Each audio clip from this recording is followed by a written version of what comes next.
So can you look at life not as a problem? Those problems exist, but a mind that's free from problems. You understand the difference? Problems exist. I have a toothache, I have to go to the doctor. Problems of tax, follow? Problems exist. But if my brain is free of problems, then I can deal with those problems easily. But if my brain is trained, conditioned to deal with problems, I increase problems, right? I wonder if you see this. There's a question, for example, about God. It's a problem. Whether God exists or not. Most Christians believe that there is God. And Buddhists have no idea of God.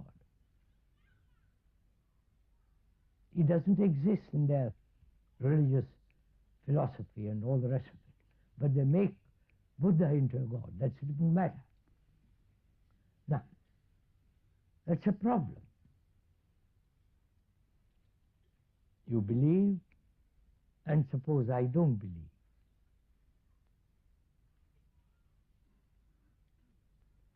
Are you willing to look why God exists? If he does exist. Because I have no belief, or one way or the other. Suppose. Actually, I have no belief about it. Can you look at that question and find out why, throughout the ages, man has invented God? Invented. I'm using that word purposely. I hope you won't get hurt. Man has invented it because he's frightened.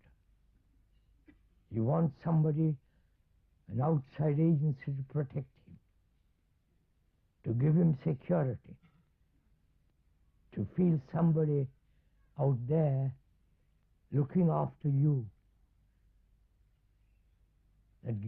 That concept gives you great comfort. Whether that is an illusion or an actuality doesn't matter. But as long as you have that kind of belief, it gives you great comfort.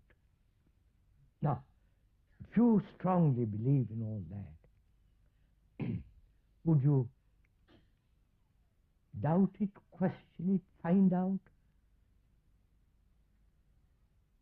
Or you're so frightened, you won't even think about it. You understand? So, to find out whether there is something beyond man's measure, one must be free to inquire. As we inquire into relationship, one must be free to inquire, to observe. And if the observer, the inquirer, is prejudiced, is convinced deeply, though may pretend outwardly to examine, then his examination will be according to his conviction. So can the brain be free to look at my wife, husband, look at all the governments, my guru, the whole world around me, to look so carefully, without the background of my tradition, values, judgments, then the brain then is active wholly, not in fragments. You understand? Scientists are saying, probably you know all this, if you know it, please forgive me for repeating it.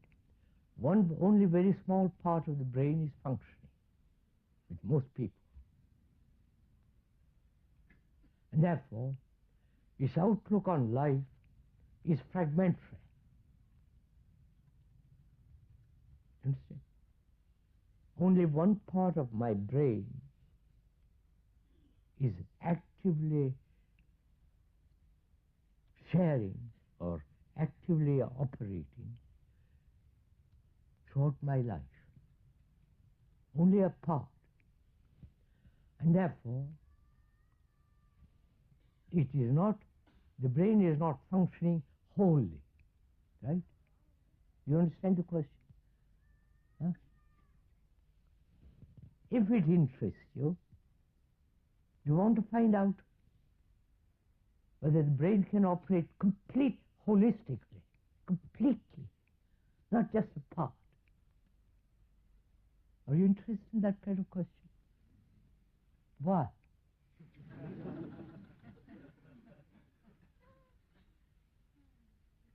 Just curiosity? Or just to argue something about it? Or you're serious to say, I want to find out whether the brain, which is now very limited, because all knowledge is limited, right? You must be quite sure of that. All knowledge, whether the knowledge of the past or the knowledge of the future, knowledge is everlastingly limited.